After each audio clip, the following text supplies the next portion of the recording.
So today's topic is composite bar. Composite bars. What is meant by composite? Composition, mixture of two or more is called as a composition. Similarly, composite bar.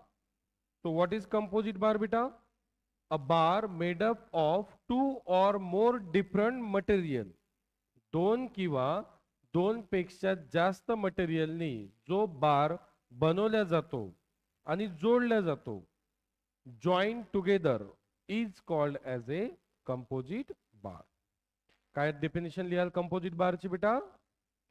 A bar made up of two or more different material joined together is called as a composite bar. The bar are joined in such a manner that the system extends or contracts as a unit.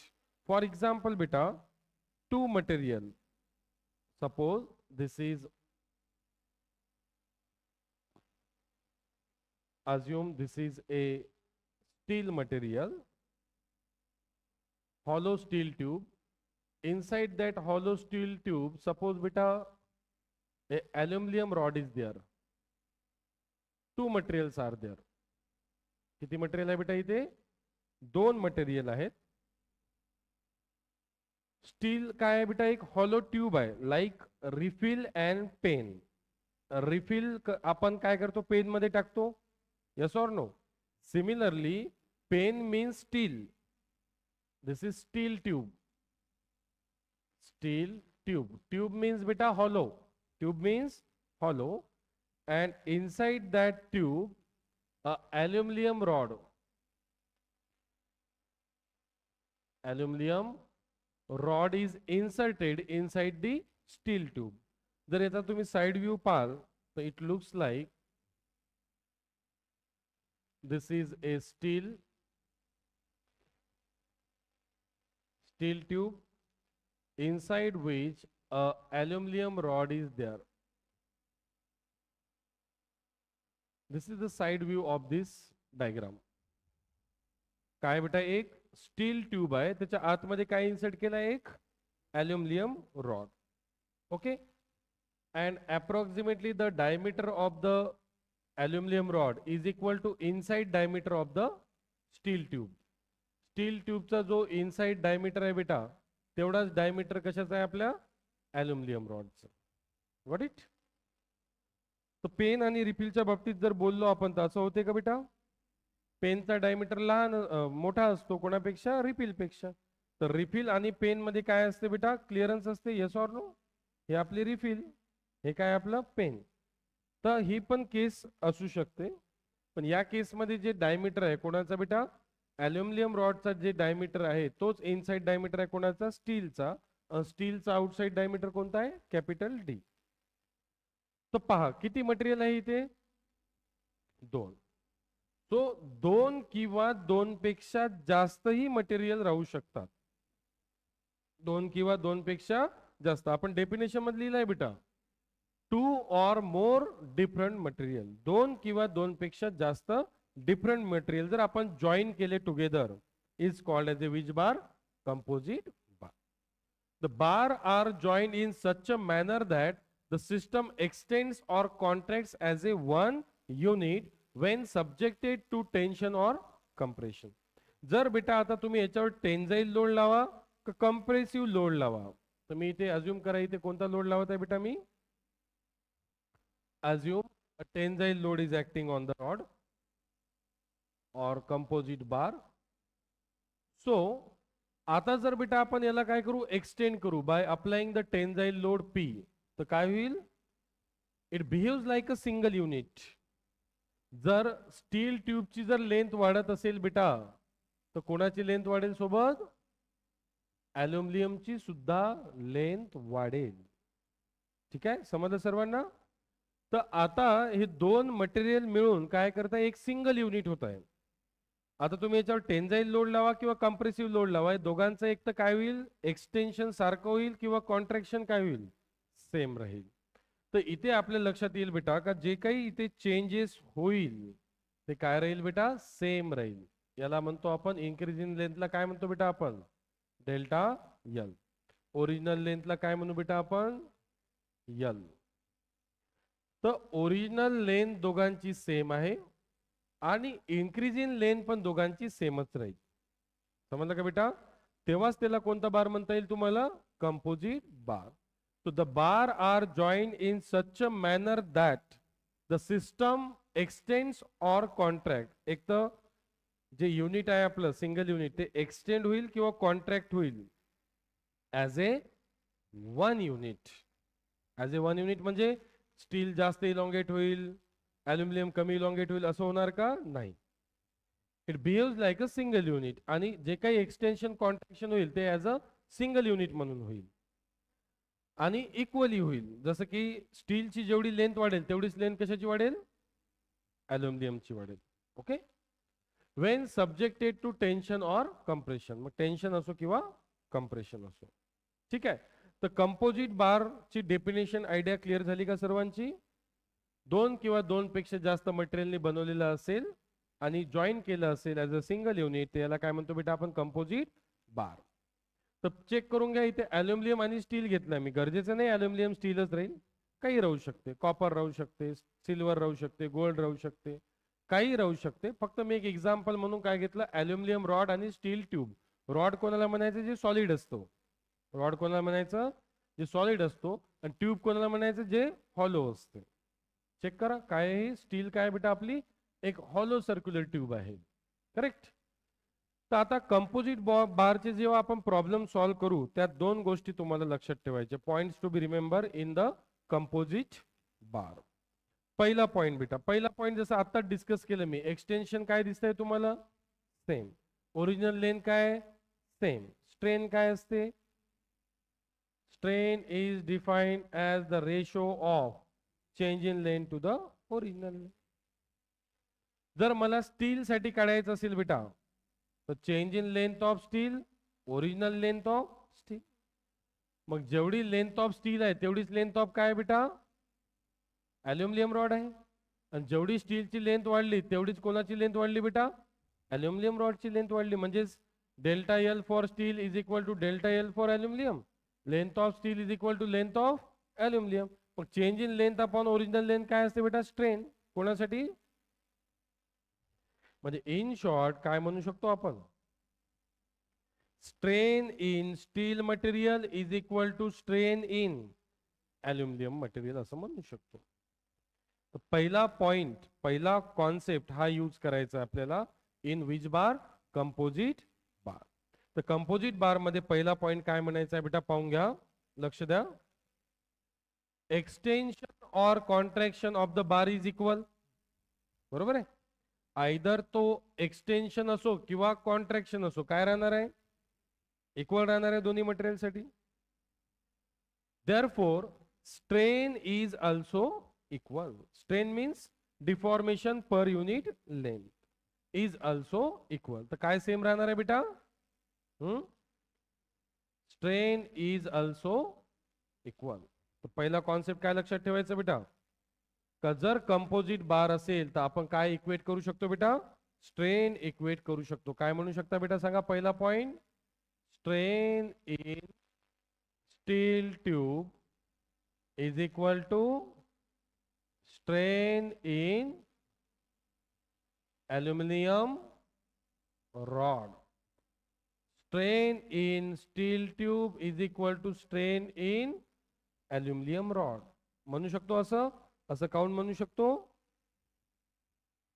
Contraction आणि किंवा मग expansion असो किंवा contraction असो दोन्ही काय होणार आहे बेटा same equal. That's why strain जे आहे दोन्ही मटेरियल मध्ये काय राहील सेम राहील. स्ट्रेन काय असते बेटा सांगा बरं मला. Define strain. Strain is defined as change in length upon what is modulus of elasticity. It is defined as the ratio of stress to the strain. So what is stress? E into capital E. And what is small e? Sigma by capital E इकडे घेऊन या. तर काय होईल स्ट्रेनची value sigma upon E. Sigma stress E modulus of elasticity. तर स्ट्रेनला काय लिहू शकतो बेटा आपण? स्ट्रेनला आपण लिहू शकतो या फॉर्म्युल्यावरनं, modulus of elasticity is equal to stress upon strain. तर मी इथून स्ट्रेनला काय लिहू शकतो बेटा? Stress upon modulus of elasticity for steel and stress upon modulus of elasticity for aluminium. कारण ई ची व्हॅल्यू काय ठेवू शकतो? Sigma upon capital E. तर इथून बेटा मी काय करू शकतो? एक स्ट्रेस फाइंड आउट करू शकतो. फॉर एक्झाम्पल मला काढायचं सिग्मा एस. तर सिग्मा एस काय होईल बेटा? डिवायडेड बाय ई एस आहे, इकडे गेल्यानंतर multiplied by E S upon into, समजला का बेटा हे इक्वेशन? अरे यस ऑर नो? इक्वेशन लक्षात आलं का सर्वांच्या? काय केलं मी? डिवायडेड बाय ई एस इकडे पाठवा, काय होईल? Multiplied by E S. So the ratio of Young's modulus of two different material is called as a,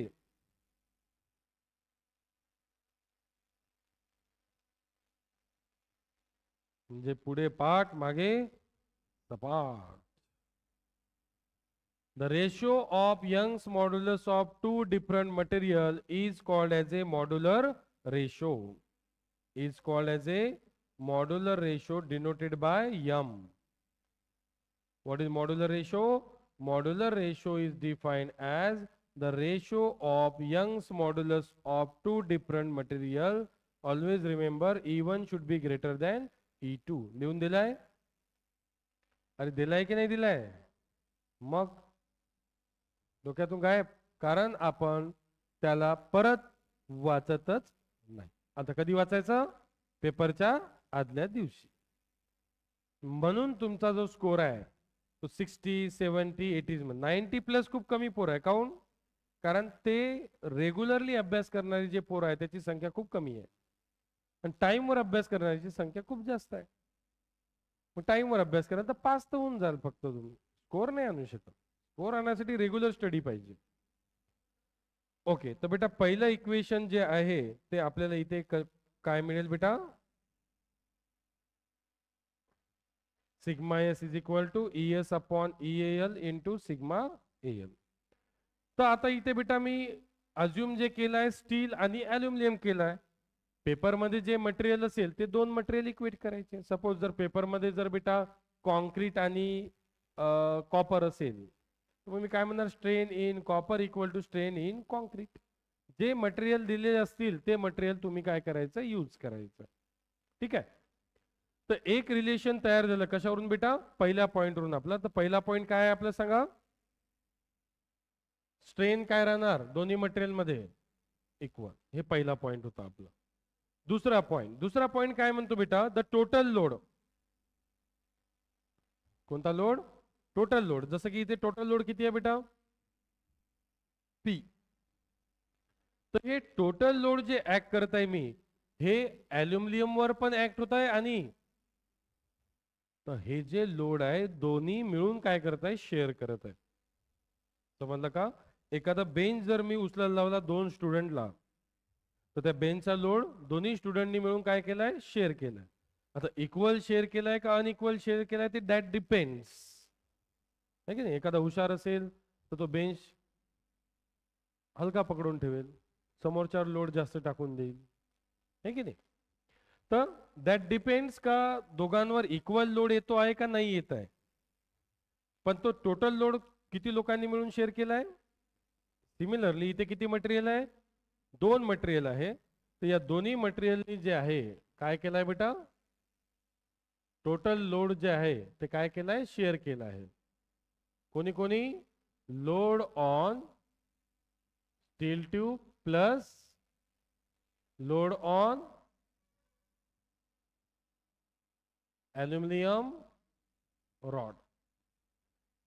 किती मटेरियलने मिळून टोटल लोड शेअर केलाय बेटा? Total load is P. This load is shared by steel plus aluminium. तो total load काय होईल? Load on steel plus load on aluminium. And we know that what is stress beta? Stress is equals to load upon area, cross sectional area. तो load काय होईल बेटा, area into stress. तो load ऐवजी काय लिहू शकता बेटा तुम्ही, एरिया इंटू स्ट्रेस. कोणासाठी, स्टील साठी. Load is equal to area into stress. कोणासाठी बेटा, ॲल्युमिनियम साठी. So this is total load. So this total load is shared by steel and aluminum. This is our equation number 2. मग बेटा मी equation number 1 वरून कशाची value ठेवणार, sigma S. Sigma S ची value किती आहे बेटा, ES by EAL sigma AL. इथे मी सिग्मा एस ची व्हॅल्यू ठेवणार ES by AL into sigma AL. तर सिग्मा AL एक अननोन राहील. मग इथून आपण काय काढू शकतो बेटा, सिग्मा AL आणि सिग्मा AL ठेवून काय काढू शकतो बेटा आपण, सिग्मा एस. याला म्हणू आपण stresses in both the materials. काय काढायला सांगतात बेटा, find the stresses in both the materials. तर stress in steel, stress in aluminium, या दोन इक्वेशनचा यूज करून काढायचा आहे. तर सेकंड पॉइंट काय म्हणतो बेटा आपला, जो टोटल लोड आहे, जो टोटल एक्सटर्नल लोड आहे on the bar is equal to sum of the load, is equal to sum of the load carried by different material. समजा 3 मटेरियल असेल तर मग काय येईल बेटा, total load, load on first material plus load on second material plus load on third material. 2 material असेल तर बेटा टोटल लोड काय होईल, load on first material plus load on second material, like that.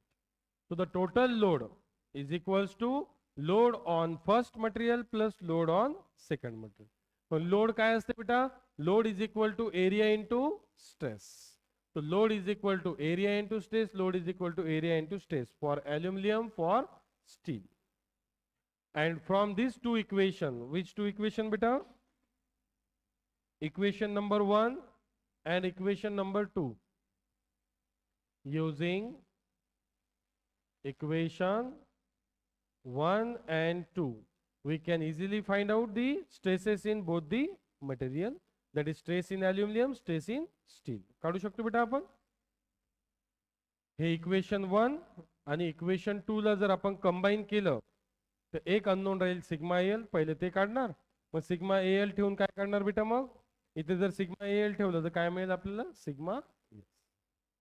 तर मॉड्युलर रेशो दिला असेल तर direct M ठेवायचं इथे, आणि मॉड्युलर रेशो दिलं नसेल तर मॉड्युलस ऑफ इलॅस्टिसिटी ठेवायचं डिफरंट डिफरंट मटेरियलचं.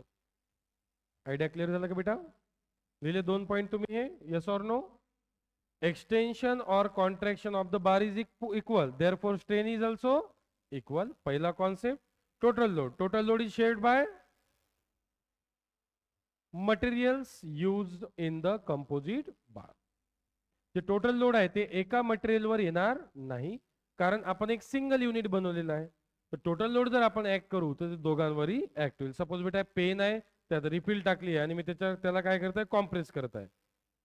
तर हे जे कॉम्प्रेसिव्ह लोड आहे ते कोणाकोणावर आला, मग पेनवर पण आला आणि रिफिलवर पण आला, लाईक दॅट. अरे समजलं की नाही समजलं. तर टोटल लोड जे आहे ते शेअरिंग मध्ये राहते बेटा दोन्ही मटेरियलच्या, मटेरियल 1 अँड मटेरियल 2. तर समजलं बेटा, हे जे 2 पॉइंट लिहिले त्याचा मिनिंग काय होतो, yes or no. Okay, now example.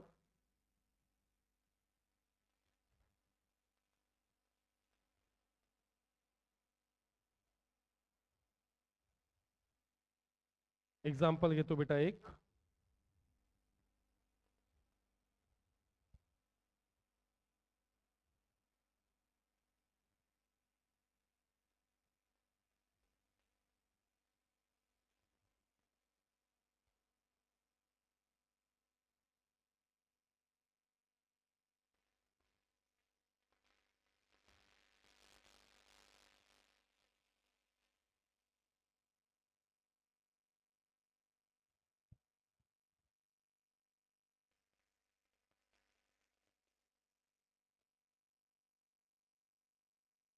Example number 1, लक्ष द्या सर्वांनी बोर्डवर. अ रेनफोर्स कॉन्क्रीट कॉलम. आता रेनफोर्स म्हणजे काय होते पहिले क्लिअर करून देतो मी. रेनफोर्समेंट म्हणजे काय होते बेटा, की जसं की तुम्ही पाहत असता जे कन्स्ट्रक्शन साइट्स आहेत तिथे जर तुम्ही जाऊन पाहिलं तर तुमच्या लक्षात येईल बेटा का जे कॉलम्स आहेत ते कॉन्क्रीटने बनवलेले असतात बेटा, येस ऑर नो. पण त्या कॉन्क्रीटच्या आतमध्ये जर पाहिलं तुम्ही तर तुम्हाला अशा पद्धतीचा रेनफोर्समेंट दिसते. याला म्हणतात स्टील बार्स. हे काय आहेत? स्टील बार्स आहे. पाहिलाय का सर्वांनी? तर अशा पद्धतीचे जे स्टील बार्स आहे ते तुम्हाला तिथे पाहायला भेटतील. यस, स्टील बार्स काय असते बेटा? कॉन्क्रीट मध्ये काय करतो आपण? रेनफोर्स करतो. याला म्हणतात reinforcement, RCC, reinforce cement concrete structure. तर स्टील बार म्हणजे हे एक मटेरियल झालं बेटा आपलं स्टील, आणि इकडे काय बाकी सर्व बेटा? कॉन्क्रीट. इकडे काय? कॉन्क्रीट. किती मटेरियल झाले? दोघांपासून, दोन मटेरियल पासून एक सिंगल युनिट बनवत आहे म्हणजे काय झालं बेटा? हे कंपोजिट बार. समजलं सर्वांना? कंपोजिट बारची डेफिनेशन समजली? 2 or more materials combined together to form a single unit, single bar is called as a composite bar. So a reinforced concrete column of 300 mm diameter. आता जो कॉलम आहे बेटा त्याचा डायमीटर दिला आहे, म्हणजे हा कॉलम कसा असायला पाहिजे? एक्झॅक्टली बेटा, हा कॉलम कसा असायला पाहिजे? सर्क्युलर कॉलम असायला पाहिजे. काय म्हटलंय बेटा यांनी? का एक RCC किंवा a reinforce concrete column of 300 mm diameter. किती आहे बेटा याचा डायमीटर टोटल? 300 mm जो आहे याचा डायमीटर आहे कॉलमचा. Contains 4 bar of 22 mm diameter. किती बार रेनफोर्स केले बेटा? 4. Suppose 1, this is 2, this is 3 and this is suppose 4. किती बार रेनफोर्स केले आहे बेटा? 4 बार रेनफोर्स केलेला आहे. किती mm डायमीटर आहे बेटा याचा? 22 mm 5. 22 mm काय? 5. 5 symbol represents diameter. Find the total load the column can carry. हा कॉलम किती टोटल लोड काय करू शकतो? कॅरी करू शकतो, काढायचा आहे बेटा. Suppose this is the total load coming on the column. तर हा कॉलम किती टोटल लोड काय करू शकतो? कॅरी करू शकतो विचारलेला आहे. If the stresses in steel and concrete is, stresses in steel किती आहे बेटा? Stresses in steel 50 MPa and 3 MPa. Concrete साठी किती आहे बेटा? 3 MPa. Stresses in steel 50 MPa and stresses in concrete. पहिले काय दिलाय बेटा? पहिले काय दिलेलं आहे? स्टील. नंतर, म्हणून पहिले स्टील घ्यायचं नंतर कॉन्क्रीट घ्यायचं. काय काढायचं आहे बेटा आपल्याला? Total load the column can carry. तर मला सांगा हे टोटल लोड जे येत आहे हे कशा कशावर येईल बेटा? स्टीलवर पण येईल आणि कॉन्क्रीटवर पण. याचा जर 2D व्ह्यू ड्रॉ केला आपण तर हा असा दिसेल बेटा आपल्याला टॉप व्ह्यू. टॉप व्ह्यू कसा दिसेल? एक सर्क्युलर कॉलम, आणि या सर्क्युलर कॉलम मध्ये किती बार्स इन्सर्ट केलेले आहे बेटा? रेनफोर्स केलेले आहे 4 बार. तर बार कसे दिसतील बेटा टॉप व्ह्यू मध्ये? Circular, solid circular. बार कसे असतात? स्टील बार, सॉलिड सर्क्युलर असे दिसतील बेटा टॉप व्ह्यू मध्ये पाहिल्यानंतर. Yes or no? तर मला सांगा इथे जो एरिया आहे तो कॉन्क्रीट पण आहे आणि सोबत काय आहे बेटा? स्टील पण आहे. हे कन्व्हेन्शनल रिप्रेझेंटेशन आहे कॉन्क्रीटचं. तो जो ग्रीन पार्ट दाखवत आहे बेटा मी, तो काय आहे? तो कॉन्क्रीट आहे. आणि जो व्हाईट कलरचे डॉट्स आहे ते काय आहे बेटा? स्टील आहे. आणि या कॉलमचा डायमीटर पण दिलेला आहे बेटा तुम्हाला. किती आहे? 300 mm. आणि हे जे स्टील रॉड आहे, किती स्टील रॉड आहे? 4 स्टील रॉड आहे. किती mm डायमीटरचे बेटा? 20 mm 5. 4 स्टील रॉड आहे 20 mm डायमीटरचे, असं याचा मिनिंग होतो. ठीक आहे. तर आता डिस्कस केलं बेटा आपण का जे टोटल लोड आहे ते जेवढे मटेरियल असेल तेवढे सर्व मटेरियल मिळून काय करतात? शेअर करतात. मग टोटल लोड काय होईल बेटा आता इथे कोण कोण शेअर करेल सांगा बरं. टोटल लोड हा total load is equals to load on steel bars plus load on concrete material. स्टील बारवर पण आणि कॉन्क्रीट मटेरियलवर.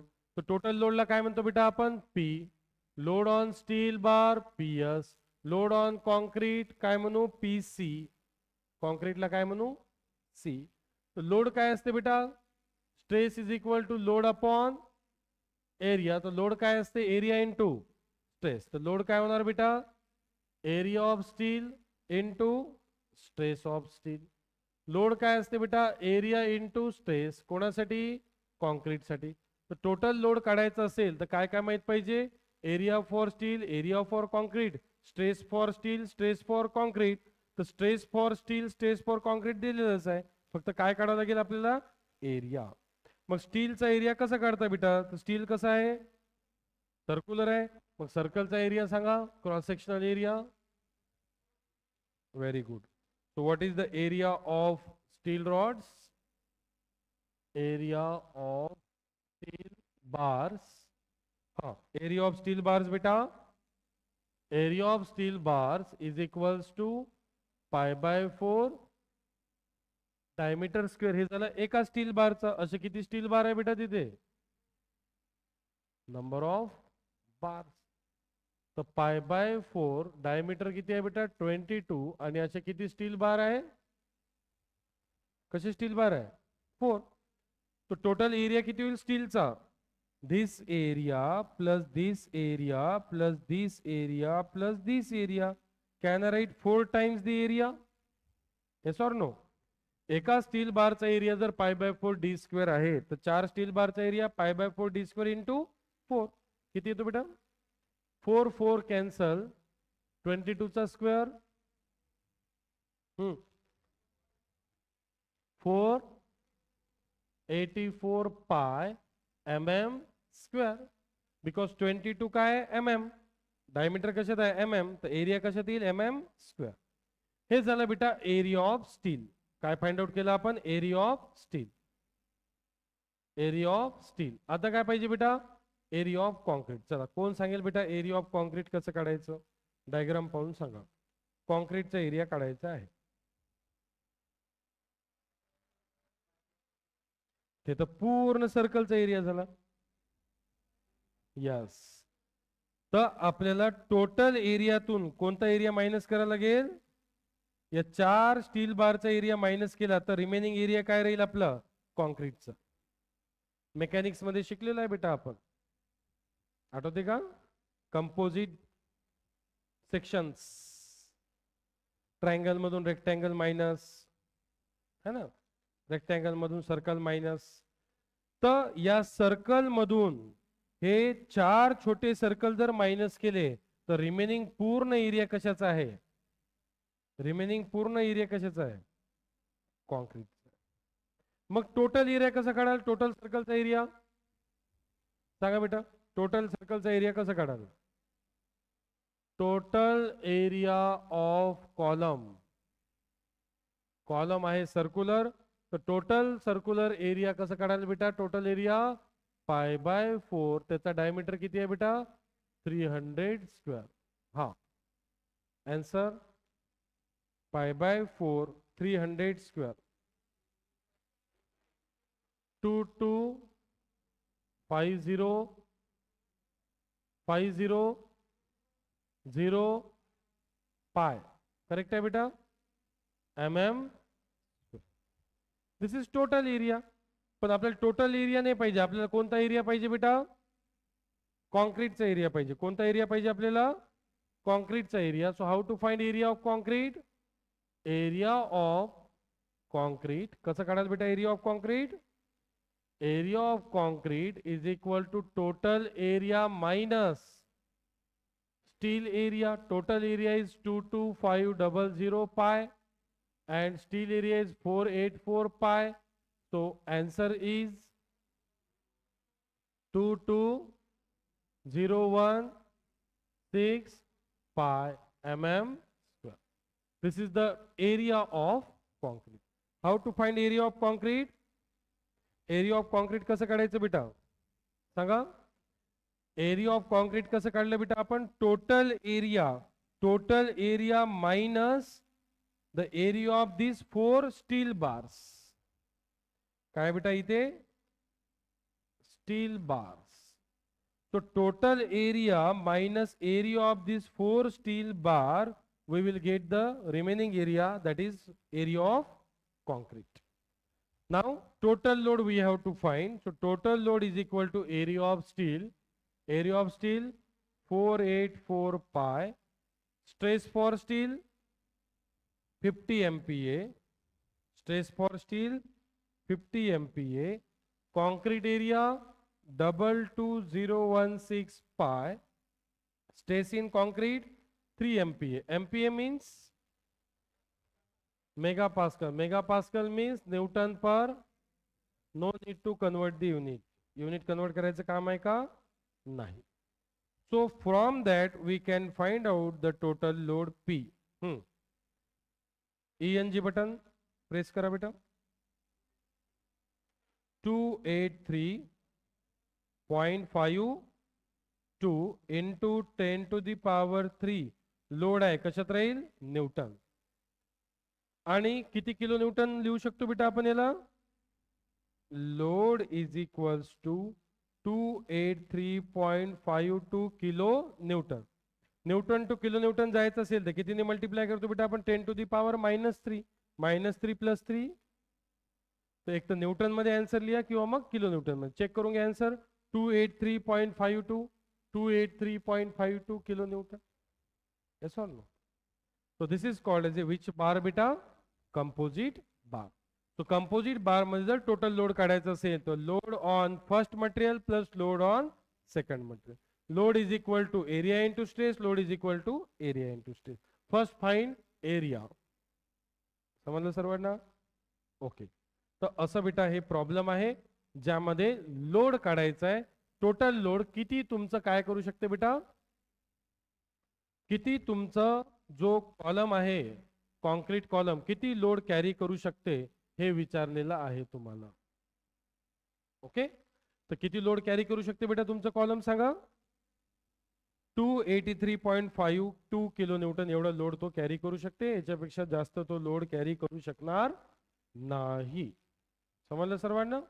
तर डिझाईन करण्यापूर्वी तुम्हाला लोड कॅरिंग कॅपॅसिटी सुद्धा काढून घ्यावं लागते किंवा लोड नुसार मग तुम्हाला जो क्रॉस सेक्शन आहे तो डिसाइड करावा लागतो. रेनफोर्समेंट डिझाईन करावा लागतो. तर ते तुमचा येणारा जो सब्जेक्ट आहे RCC 5th सेमिस्टरला DRS नाव दिलं आहे त्याला, design of reinforce steel structure, steel concrete sections. तर त्यामध्ये आपल्याला हे सर्व डिझाईन करायचं आहे. किती नंबर ऑफ बार्स, किती डायमेन्शन ठेवलं पाहिजे. हा रेक्टँग्युलर आहे कॉलम. हा कोणता कॉलम आहे? This column is a circular column. आणि रेक्टँग्युलर कॉलम म्हटलं असतं बेटा तर असं ड्रॉ केलं असतं आपण.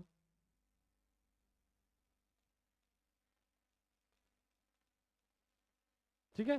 हा सर्क्युलर कॉलम आहे, हा रेक्टँग्युलर कॉलम आहे. रेक्टँग्युलर कॉलम असतं तर डायग्राम कशी आली असते बेटा आपली? रेक्टँगल आणि इथे बार्स आले असते. मग टोटल एरिया रेक्टँगलचा B × D, त्याच्यातून एरिया मायनस केला असता स्टीलचा. आधी इथे सर्कल होता म्हणून π/4 d². सर्कल होतं म्हणून काय करायचं? π/4 d². रेक्टँगल असतं तर बेटा B × D. स्क्वेअर असतं तर साईड स्क्वेअर.